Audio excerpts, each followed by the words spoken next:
Cough is a reflex that helps clear the airways of secretions, protects the airway from foreign body aspiration, and can be the manifesting symptom of a disease. Cough is one of the most common reasons why parents bring their children to a health care professional. Let us see chronic cough and the causes in children. Coughs can be categorized by their duration as acute, subacute, and chronic. They also classified by whether they produce mucus, dry or non-productive, and wet or productive cough, or by the sound they make, specific sounds that they make, such as whooping cough, barking cough, or audible wheezing. So the classification of cough is based on duration. Acute is less than 4 weeks, subacute is 4 to 8 weeks, and the chronic is more than 8 weeks. Now we'll discuss about chronic cough. Let us see causes of chronic cough in children. The most common one. The first is postnasal drip. Postnasal drip, also known as upper airway cough syndrome, or idiomatically as catarrh, occurs when excessive mucus is produced by the nasal mucosa. The excess mucus accumulates in the back of the nose and eventually in the throat once it drips down the back of the throat. It can be caused by rhinitis, sinusitis, gastroesophageal reflux disease, or by disorder of swallowing such as esophageal motility disorder. Other causes can be allergy, cold, flu, and side effects from medications. It's caused by allergies or chronic sinusitis, which leads to mucus dripping down the back of the throat and triggering a cough. The other is lingering viral infection. A persistent cough after viral infection is normal and is known as post-viral or post-infectious cough. This happens because viral infection can cause airway inflammation, which may take weeks or even months to fully resolve, and back-to-back infection can prolong the issue. The other is protracted bacterial bronchitis. Protracted bacterial bronchitis is the most common cause of chronic cough in infants and toddlers. The current criteria for diagnosing protracted bacterial bronchitis are as follows. Wet cough lasting at least 4 weeks. Absence of other findings to identify another cause of the cough. And no evidence of alternative diagnosis after standard evaluation. And the resolution of the cough with at least 2 weeks of appropriate antibiotics. Strep pneumonia and non-typeable Haemophilus influenza and Moraxilla catarrhalis were the main bacteria detected in bronchoalveolar lavage specimens. Although generally responsive to 14 days of amoxicillin clavulanate, half of the children identified with protracted bacterial bronchitis have recurrence, and 80% have been reported to progress to bronchiectasis. The fourth one is asthma. Asthma is another common cause of chronic cough that can occur at all ages. Although asthma is classically associated with wheezing, coughing as a symptom is almost as frequent as wheezing. Sometimes the cough is the only apparent symptom and the patient is diagnosed with cough variant asthma.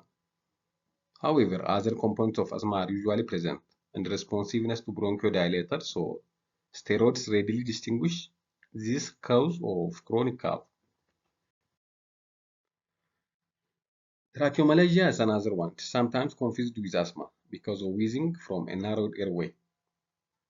It is defined as tracheal or bronchial malacia as greater than 50% reduction in the cross-sectional area during expiration. Moderate and severe tracheomalacia were defined as 75 and 100% respectively. Airway malacia can be associated with other congenital anomalies. The presence of tracheomalacia or bronchomalacia is commonly not associated with any symptoms. However, in addition to the presence of barking cough, tracheomalacia can cause noisy breathing, wheezing, dyspnea, and even dying spells in infants. Collapse of the lumen of the trachea or bronchus can be from a large permeable membranous portion of the trachea or from compression from an artery. An example is where the nominate artery crosses the trachea. The other is foreign body aspiration. Aspirations of foreign bodies can be retained and then can result in a persistent cough, often with wheezing. Diagnosis is generally achieved using the patient history and confirmed radiologically or by direct observation during bronchoscopy. Treatment includes removal of foreign body and the treatment of any persistent infection. The seventh is pharyngeal anomalies. Abnormality of pharyngeal structures can cause a chronic cough. Tonsils have been associated with a persistent cough when they impinge upon the epiglottis. The uvula also has been reported to cause a cough when of patient lungs or positioned in such a way that it comes in contact with the epiglottis. A nocturnal cough is common, with both of these causes of cough.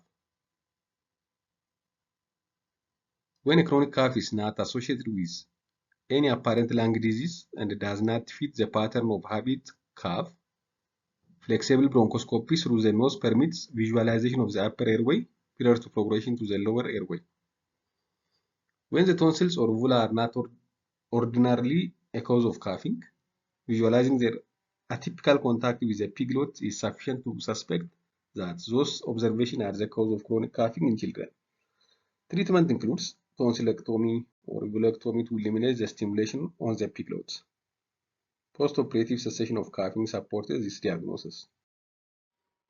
The other is Arnold's nerve reflex, which is a cough induced by stimulating the ear canal. While chronic coughing from persistent foreign body in the ear is rare, otoscopic ear examination is justified in the evaluation of patients with chronic cough. The other is habit cough. Habit cough is a cough without a cause.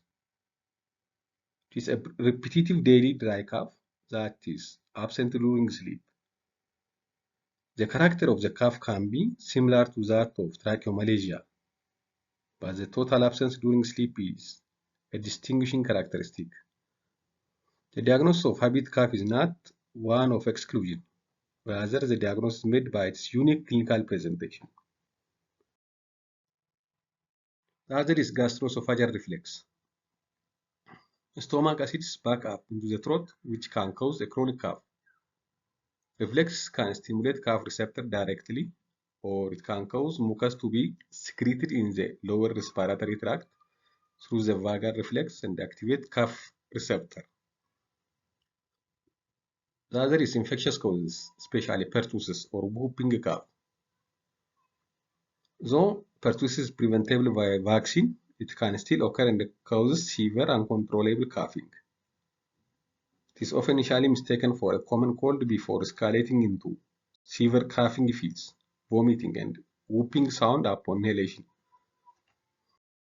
Those are the most common causes of chronic cough in children, but there are also other causes of chronic cough which is rare, such as primary ciliary dyskinesia.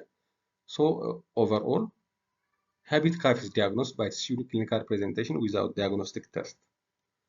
Whereas patient history, radiology, and the flexible bronchoscopy can usually distinguish the other causes of chronic cough.